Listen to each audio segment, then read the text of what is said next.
може да се обърнеш към мен. Аз съм Елена Маринова, на 44 години съм и представя.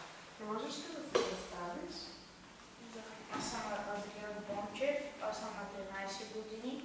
Става дето са 3 години, заминах за Австрия, 3 години става дето са там, сега съм на гост тук.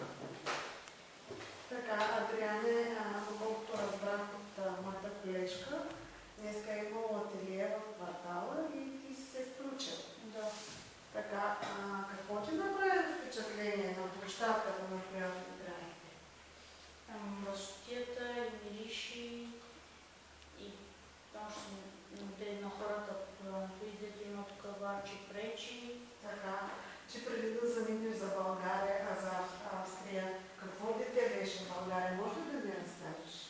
Лош, от часовете бягах, пуших, бих се, ама като заминах там, майка ми научи културата, сега отивам на училище, майка ми отива всеки ден на 3 работи и аз колкото мога помагам на майка ми и уча добре.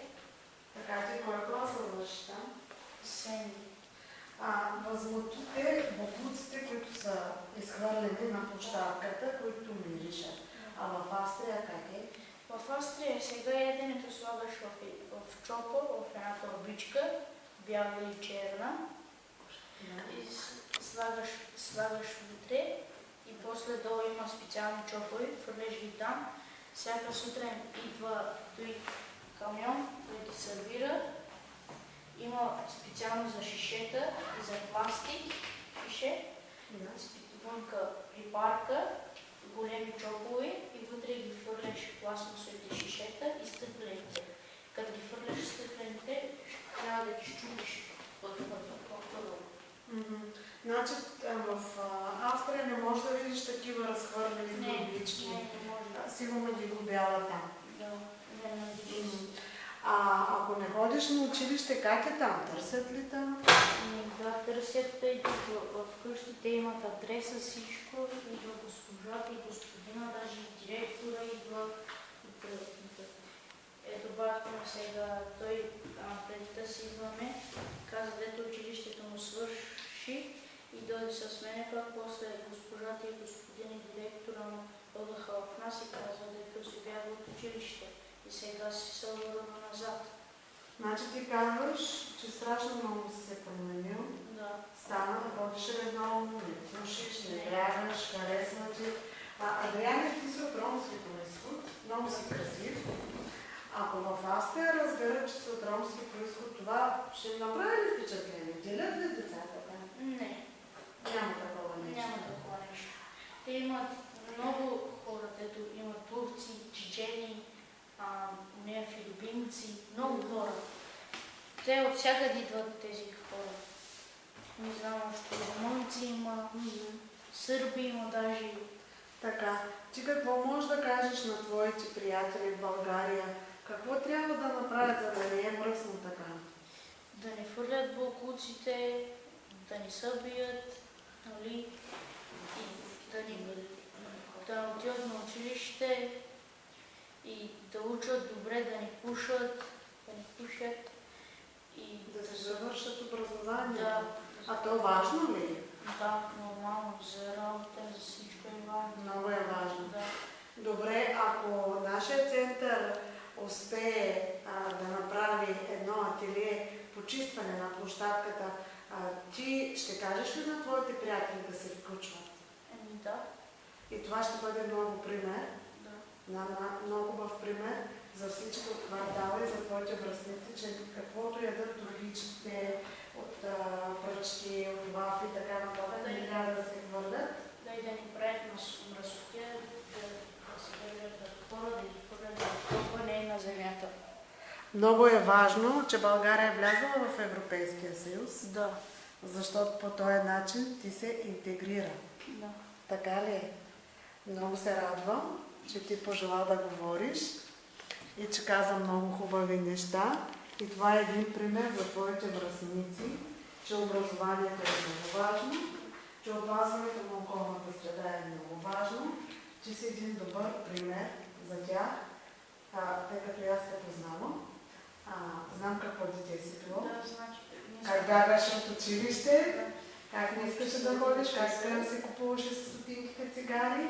А сега страшно много се радвам, че ти толкова много се промени, оцени и разбра, че трябва да завършиш образованието си, разбираш какво е да пазиш околната среда чиста и че се възмущаваш от това, което виждаш в България.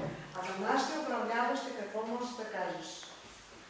Нашите големите дети управляват там в Министерството.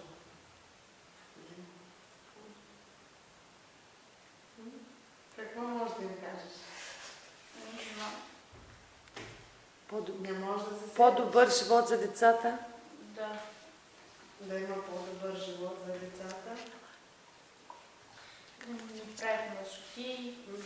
А какво си мечтаеш? Като пораснеш, имаш ли някаква мечта, нещо да станеш? Да съм добър, да съм жена, да имам деца, да имам работа редовна, да имам къща, да си отивам на работа, на годината да си идвам в България на почивка. Това означава, че не искаш да се връщаш да живееш в България, само да идваш на почивка и да видиш близките. Да, защото ако идвам да живея в България, пак ще ставам лош, ще пуша. Ти искаш нещо да кажеш, но още си много мъничък и може би не можеш да разбереш, че много е важно в средата, в която растеш и живееш. Така ли? Че там си между чужденци, но там ти харесва, че те имат закони, има ред, че няма дискриминация. Това искаш да кажеш, нали? С това преди малко те попитах какво искаш да кажеш на някакви управляващи. Успехът, че добър ли е в училище? Да. Много е добър, езика си научил. Да, толкова много не мога хубаво да приказвам, но нещо ако ме питат, може да отговарям. Знам да приказвам малко, ама ще се науча, още има много време. А съжаляваш ли, че в България не се обръща внимание на езика? Може би не си знаела, не си оценявала. Да. И може да кажеш на твоите приятели, че трябва да учат. Да. Как ще им кажеш? Да учат, да слушат, да не пушат, да не се бият, да отидат редовно на училище. Тук са твоите приятели, Сефер и Бейджан. Те са твои наборища, нали? Да. Заедно сте учили. Да. Какво ще кажеш на Сефер? Той учи добре, пуши, нали? Че не трябва? Не трябва да пуши още на 13 години, но е на 16, тогава да пуши. Да пропуши тогава. Да учи, да не се кара, майка си да слуша. Така. А на Бейджан? И на него също казвам. Да учи, да не се види, да не пуши, да тя на училище. Това е най-важно. Да, За да се развива един човек. Нормално.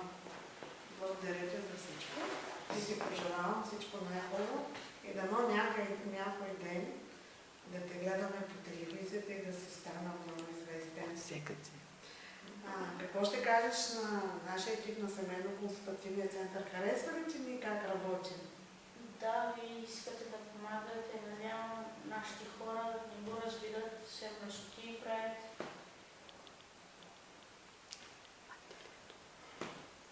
Ателиетата харесват ли ти това, което ние доставяме на децата, играчките, с които играят? Хубави са. Да, вие помагате на тях, искате да помагате.